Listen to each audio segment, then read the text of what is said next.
தொண்டர்கள் எல்லோரும் நினைக்கிறார்கள், பொதுமக்களும் இந்த ஆட்சி வெற்றி பெற வேண்டும், ஆட்சி கட்டளை அமர வேண்டும் நினைக்கிறார்கள். அவர்களும் வேண்டுகோள் வைக்கிறார்கள். காலிலே வேணாலும் விழுந்து இயக்கத்தில் எங்களை சேர்த்துக் கொள்ளுங்கள் என்று காஞ்சிபுரத்திலே பேசியிருக்கிறார்கள். அதற்கு மேலே அதற்கு எந்த நடவடிக்கையும் இல்லை என்கிற போது ஒரு விளக்கத்தை என் போன்ற புரட்சி தலைவரால் இந்த இயக்கத்திலே துவங்கி என் போன்றவள் அந்த கருத்துக்களை வெளிப்படுத்துவது இந்த இயக்கத்திற்கு நலம் என்ற முறையிலே தான் அந்த கருத்துக்களை வெளியிட்டேன். சார், இந்த நீக்கிறதுனால கட்சிக்கு பாதிப்பு அப்படிங்க சார்?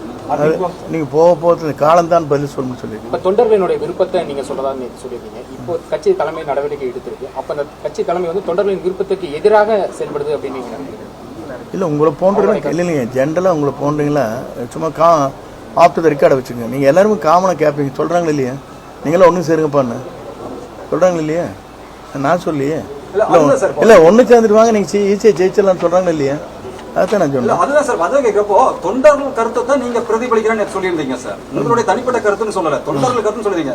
அப்போ உங்களுடைய கருத்துங்கிறது தனிப்பட்ட கருத்துல தொண்டர்கள் கருத்து அப்படிங்கிற போது அந்த தொண்டர்கள் கருத்துக்கு பொதுச் செயலாளர் மதிப்பு கொடுக்காம அதை புறக்கணிக்கிறாராங்கிறதா கேள்விங்க. கருத்தை நான் வெளிப்படுத்தி இருக்கிறேன். நீங்கள் கேட்கின்ற கேள்விக்கு பொதுச் செயலாளர் தான் பதில் சொல்ல வேண்டும்.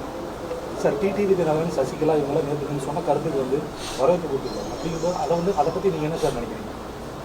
அவர் மட்டுமல்ல, நயனா நாகேந்திரன் கொடுத்திருக்காரு, எச் ராஜா கொடுத்திருக்காரு, பல்வேறு ஏமலதா பிரேமலதா கொடுத்திருக்காங்க. இது எத்தனை பேர் கருத்துக்கள் சொல்லுங்க. நிறைய பேர் நேற்று விவாத மேடையில கூட சொல்லியிருக்காங்க.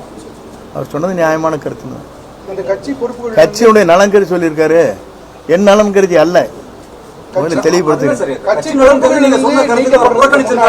முக்கியமான மூத்த தலைவர்களுடன் ஆலோசனை பண்ணிட்டு தான் பண்ணிருக்காரு. இப்ப நீங்க அவங்க என்ன நினைக்கிறீங்க? ஏன்னா அவங்களும் உங்க கூட இருந்ததா சொன்னீங்க. இல்ல நீங்க நான் சொல்றது கேளுங்க. காலம் தான் இதற்கு பதில் சொல்லணும்னு சொல்லிருக்கேன். கொஞ்சம் பொறுத்துருங்க.